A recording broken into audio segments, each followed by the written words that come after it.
அம்பத்தூர் தொழிற்பேட்டையில் உள்ள தொழிற்சாலைகளை வெள்ளம் சூழ்ந்துள்ளதால் பல கோடி ரூபாய் வருமான இழப்பு மற்றும் பெரும் சேதம் ஏற்பட்டுள்ளதாக தொழிற்சாலைகள் சார்பில் தெரிவிக்கப்பட்டுள்ளது. இது குறித்த கூடுதல் தகவல்களை நமது செய்தியாளர் சீனிவாசன் வழங்க கேட்கலாம். சீனிவாசன், தொழிலாளர்களின் கோரிக்கை என்னவாக இருக்கிறது? முழுமையான விவரங்கள் என்ன, பதிவு பண்ணுங்க. கிருஷ்ணவேணி, ஆசியாவிலேயே மிகப்பெரிய ஒரு தொழில் நகரங்களில் ஒன்றானது இந்த அம்பத்தூர் தொழிற்பேட்டை. ஒவ்வொரு ஆண்டு மழைக்கும் மிகப்பெரிய ஒரு இன்னலை இந்த அம்பத்தூர் தொழிற்பேட்டை சந்தித்து வருகிறது. குறிப்பாக அம்பத்தூர், அயப்பாக்கம், ஆவடி போன்ற பகுதியிலிருந்து வரக்கூடிய அந்த ஏரிகள் நிரம்பி அது வரக்கூடிய உபநீரானது அம்பத்தூர் தொழிற்பேட்டை வழியாக கால்வாய் மூலியமாக வந்து ஏரி கலக்கக்கூடியது வழக்கம்.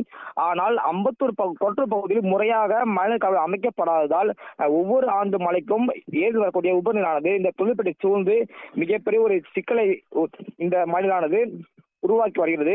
இதனால் இங்க இருக்கக்கூடிய தொழிற்சாலைகள் மூலப்பொருட்கள் பல லட்சம் ரூபாய் மதிப்பான மூலப்பொருட்கள் ஒவ்வொரு ஆண்டு மழைக்கும் நாசமாகிறது.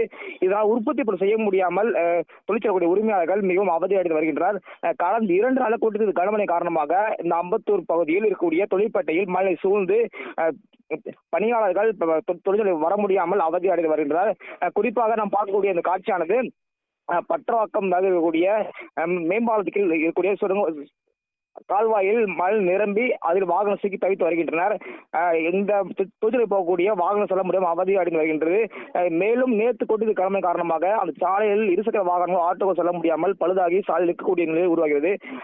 இங்க இருக்கக்கூடிய தொழிற்சாலை உரிமையாளர்கள் மற்றும் வைக்கக்கூடிய கோரிக்கை என்னவென்றால் முறையாக மழை கால்வாய் அமைக்கப்பட்டு அந்த கால்வாயில் ஏரிக்கு கலக்கக்கூடிய வழிகளை செய்ய வேண்டும் என கோரிக்கை வைத்துள்ளனர்.